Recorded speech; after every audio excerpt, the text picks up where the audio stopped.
Guru honorer Supriyani mencabut kesepakatan damai yang diinisiasi Bupati Konawe Selatan, Surunudin Dangga pada Selasa, tanggal 6 November tahun 2024, kemarin. Kesepakatan damai Supriyani dengan orang tua korban Aibda WH dan istri soal tuduhan aniaya anaknya di Kecamatan Baito, Kabupaten Konawe Selatan, Provinsi Sulawesi Tenggara. Berdasarkan surat tertulis yang diterima tribunnyusultra.com, Rabu, tanggal 6 November tahun 2024, menyatakan Supriyani mencabut tanda tangan persetujuan kesepakatan damai. Surat pernyataan Supriyani tersebut ditandatangani di atas meterai 10.000 dan ditembuskan ke Majelis Hakim dan Jaksa Penuntut Umum Perkara Nomor 104, PIT, Sus. 2024, PN Andulo, Bupati dan Kapolres Konawe Selatan.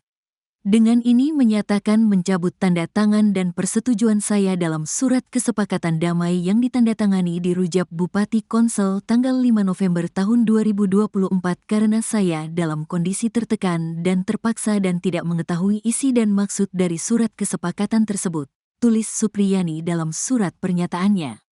Sementara itu, kuasa hukum Supriyani, Andri Darmawan saat dikonfirmasi membenarkan Supriyani mencabut kesepakatan damai.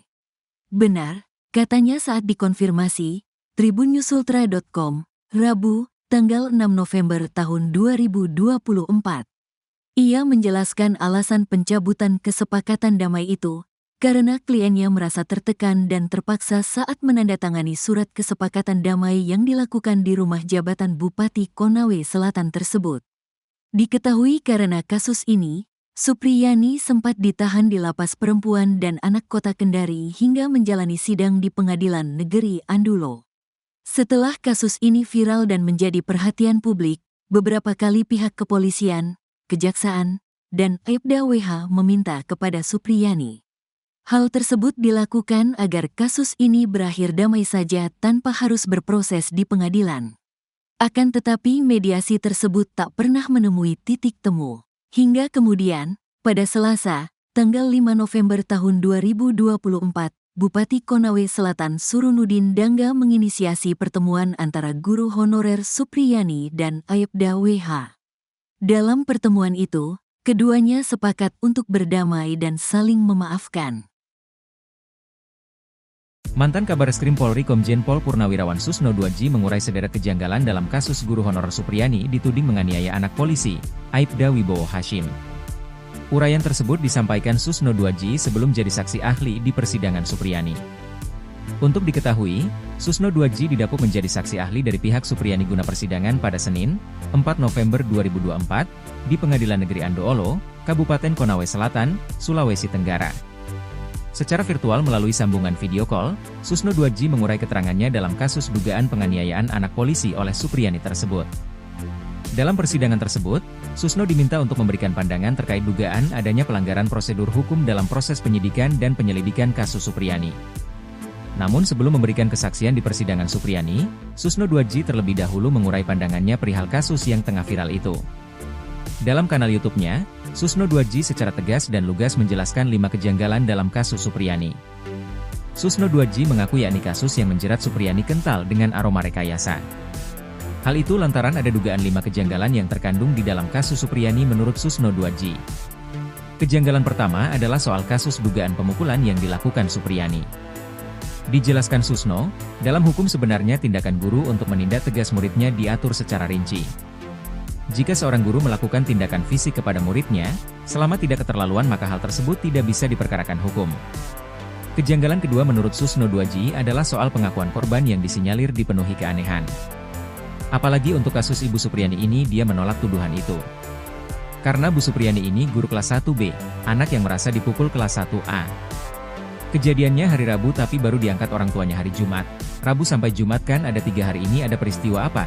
Ungkap Susno. Ketiga, kejanggalan soal kasus Supriyani menurut Susno 2J adalah perihal kurangnya saksi yang kompeten. Diungkap Susno 2J, saksi yang dihadirkan korban adalah anak-anak atau masih berusia di bawah umur. Hal tersebut menurut Susno tidak bisa dijadikan saksi yang valid. Kejanggalan keempat adalah terkait alat bukti rekaman yang tidak dimiliki korban. Lalu kejanggalan kelima dalam kasus guru Supriyani adalah perihal hasil visum korban yang mengejutkan. Susno heran dengan bukti visum yakni foto luka korban yang terlihat seperti luka bekas benda tajam. Sementara alat bukti yang dihadirkan adalah berupa gagang sapu.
Kuasa hukum guru honorer Supriyani asal Konawe Selatan, Sultra, Andri Darmawan, membeberkan dugaan rekayasa dalam kasus yang menjerat kliennya.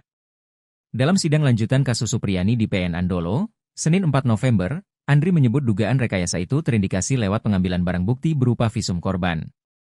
Ia menganggap pengambilan visum korban tidak sesuai prosedur penyelidikan. Andri mengatakan, Aibda WH dan istrinya, NF, mengajak anak mereka, D, melakukan visum sebelum membuat laporan kepolisian. Andri mengatakan Aibda WH tak memiliki wewenang membuat surat pengantar visum untuk anaknya sendiri meski ia merupakan anggota polisi. Lebih lanjut, Andri menyebut dokter yang melakukan visum terhadap anak Aibda WH tak kompeten. Lantaran, dokter tersebut merupakan dokter umum, bukan dokter forensik, karena itu pihaknya bakal hadirkan dokter forensik untuk pastikan penyebab luka korban.